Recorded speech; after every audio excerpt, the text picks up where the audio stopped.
that can look at it later. But yeah, so I'm doing an undergrad program there. So How far are you? I graduate next April, so I've got a year left. All right, way to go, man. Getting close, yeah. And so you're tied into the whole community and Silicon Slopes. It's probably pretty fun to work with, right? It's been a great time. Do you know much about it? Have you heard of it? Or tell me about it. I have. I mean, yeah, I definitely have heard about it, obviously. And so basically, and it's kind of like what I said in the email, but it was an organization that Josh James started. Right. There's a lot of exciting things going on with the startup and technology community and stuff here, but he kind of felt there wasn't enough corporate level talent and kind of top talent, I guess, in Utah to kind of spur the growth in the entrepreneurial community to kind of get to the next level, like Silicon Valley or that kind of thing. And so he wanted to kind of do this to highlight and promote a lot of the movers and shakers and exciting things that are going on in Utah, to try to attract some talent here to Utah. Got it. And show kind of what exciting things are going on here. And one of the problems I know he was having was, if he wanted to hire like a top level exec for Omniture or something, people were worried if they came to Utah Valley and things didn't work out, or they wanted to make a career change or something, was there other exciting things happening here? Right. And so this is kind of to highlight a lot of to make it a more... Yeah, to kind of show that... to create the vibrancy and also demonstrate the strength of the community generally. Cool. Yeah, so it's been cool because I've got to meet and talk with people like yourself who are doing exciting things, and I appreciate I'm sure there's plenty of cool stuff out there. I don't know that we qualify, but thrilled that you think so. No, it's been... So tell me about so you write a column routinely?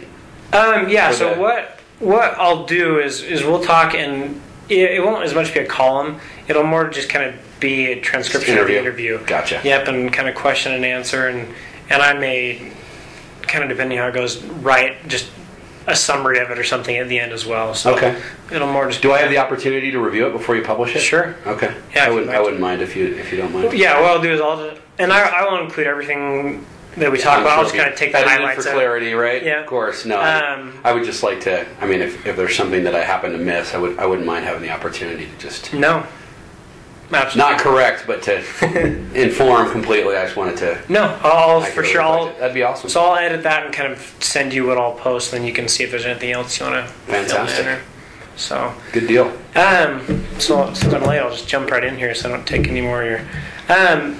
So I wanted to start and kind of talk about your past as an entrepreneur. Have you been an entrepreneur your whole life, or what are some of the things that maybe shaped and have developed to where you've gotten now?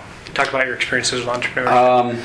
I have a wide and varied background that doesn't have a clear theme to it necessarily, but I started out in politics. I worked for U.S. Senator Bennett in Washington for several years as a legislative aide. Then I went and got a master's degree and went back and worked as a lobbyist. So it was kind of this political beginning, but I was always really interested. I mean, I was naturally drawn to business, and I was just, my energy was there. So if I were to point to anything in my past, I mean, I think it's way too early to declare myself a success, but certainly being able to tie together different experiences across a broad spectrum to inform where I wanted to take a business was really helpful. And then I moved from Washington to here, to Salt Lake in 2000, joined a .com startup that imploded, started my own little company, consulting and then doing computer work, and then launched this about 4 years ago. Okay. And that first business was really tough. I learned a ton, and it was great, but it was a great way to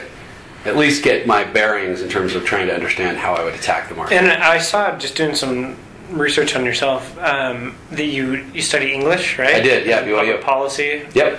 Kind of an interesting background for someone who's kind of started his own business. How did that translate a little bit, and why? I mean, how did you make that jump, I guess, into the business side of things? Well, it hasn't been perfect. I can tell you that. I certainly feel like I'm at a disadvantage compared to some of my peers and other people that are trying to start businesses. But I think having a broad, just knowledge base and worldview, just basic perspective on the world, having discipline in other industries has been helpful. I think I would be I would be in worse shape if I had focused exclusively on business. I think it's helped to have broad understanding of different types of industries and different perspectives that can inform how to run the business. What are some things that you do to make up for that lack of business training, I guess, that you didn't get in school? I mean, how did you get that training yourself? School of hard knocks, and there have been plenty, believe me. I mean, it's a truly humbling experience, to try to create a business and really get it going. And there's a lot of fits and starts and many, many mistakes along the way. So, like I say, it's been an inelegant lift-off, or I don't know how you'd say it, but it's not a clean process. It certainly hasn't been for me, and I think I've tried to surround myself with people who are knowledgeable, subject matter experts, and I think I'm also naturally a learner, and